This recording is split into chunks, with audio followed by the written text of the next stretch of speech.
Hello guys, এই আজকে বৃষ্টি হচ্ছে তাই আজকে বাড়িতে আছি। ভাবলাম আজকে নিজে রান্না করি, তাই আজকে মাংস বানাইতেছি। মাংসটা আজকে একটু ভিন্ন ধরনের হবো। সাদা মশলা দিয়ে দিলাম আগে,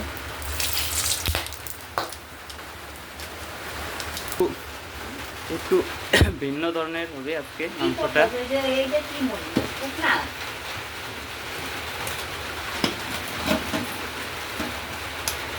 আগে মাংসটা দিয়ে দিব।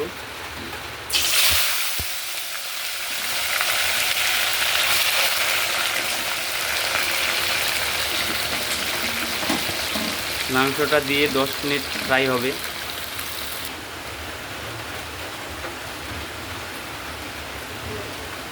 দশ মিনিট এখন লবণ দিয়া এটাকে ভাজা হবে ভাইকা।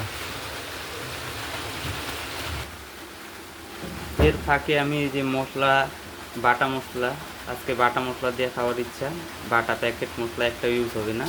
তারপরে পেঁয়াজ মরিচ, তারপরে আলুটা ইচ্ছা, আপনারা যদি ভাবেন আলু দিবেন না, আলু নাও দিতে পারেন। আমার ভালো লাগে তাই আমি দিয়েছি।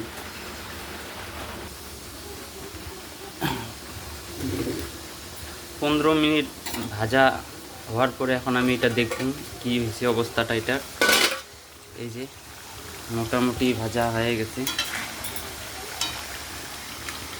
আগে ভাজলে পারে মাংসর যে একটা কাঁচা গন্ধ থাকে, ওই গন্ধটা দূর হয়ে যায়।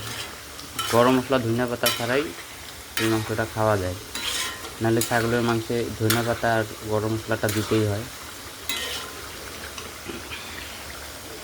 এখন এই যে পেঁয়াজ আর মরিচটা দিয়ে দিব।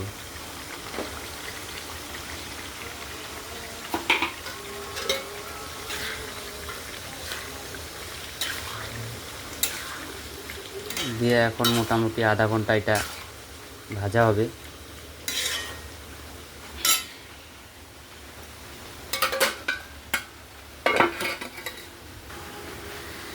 আধা ঘন্টা পেঁয়াজ মরিচের সাথে যুদ্ধ করার পর এখন দেখি অবস্থা কি।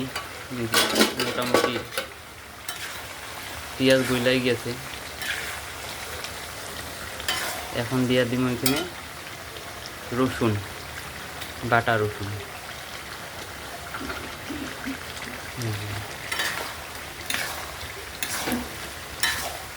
এখন আরও 5 মিনিট ভাজা নিই এটাকে, রসুনটাকে। 5 মিনিট ভাজা হওয়ার পরে এখন যাব এখানে সব বাটা মশলাগুলো। ধনিয়া বাটা, জিরা বাটা, গোলমরিচ, লং, আদা, শুকনো মরিচ বাটা।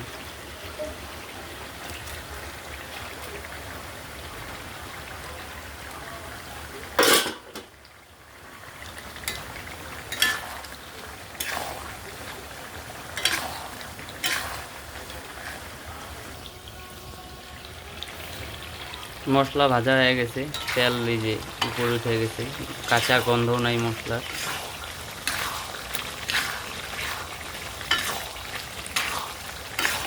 এখন এখানে এই যে কাইটা রাখা আলুগুলা আর আমার ফেভারিট 2টা রসুন। এখন আলুটা ভাজা হবে এই মাংসের মাঝখানে। এখন আর ঢাকাঢাকি করব না।